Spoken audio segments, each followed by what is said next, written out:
বেঙ্গল টেস্টের দ্বিতীয় দিনে লাঞ্চের আগে যখন ইংল্যান্ড মাত্র 1 উইকেট খুইয়ে 16 ওভারে 109 রান করে দিয়েছিল, সবাই ভেবেছিল যে টেস্ট ম্যাচ এবং সিরিজ ভারতের হাত থেকে চলে গেছে।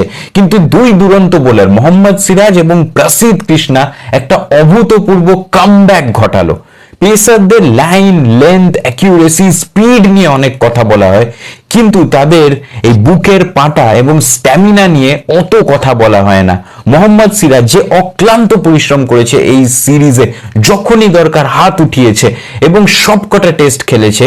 সে লাঞ্চের পর 8 ওভার লাগাতার বল করে গেল এবং সেই সময় সে আউট করলো পোপ, রুট এবং বেথেলকে এবং শেষমেশ ব্রুককে বোল্ড করে ইংল্যান্ডকে শেষ করলো। অপরদিকে প্রসিদ্ধ কৃষ্ণা, যার ইকোনমি রেট নিয়ে অনেক কথা হয়েছে ফার্স্ট দুটো ম্যাচে এবং সে খারাপ বোলিংও করেছিল, সে এই ম্যাচে অভূতপূর্ব দুর্দান্ত লাইন লেন্থ মেনটেন করলো, বলকে কথা বলালো, ক্রলি, স্মিথ, ওভারটন, অ্যাটকিনসনকে বাড়ি পাঠালো এবং ইংল্যান্ড 109-1 ছিল লাঞ্চের আগে, 247 অল আউট হয়ে গেল, মাত্র 23 রানের লিড নিতে পারলো। এবং ভারত যেহেতু দিনের শেষে ভালো ব্যাটিং করলো, তাই এই টেস্টটাতে ভারত কিন্তু ড্রাইভার সিটে চলে এলো। কাদের জন্য?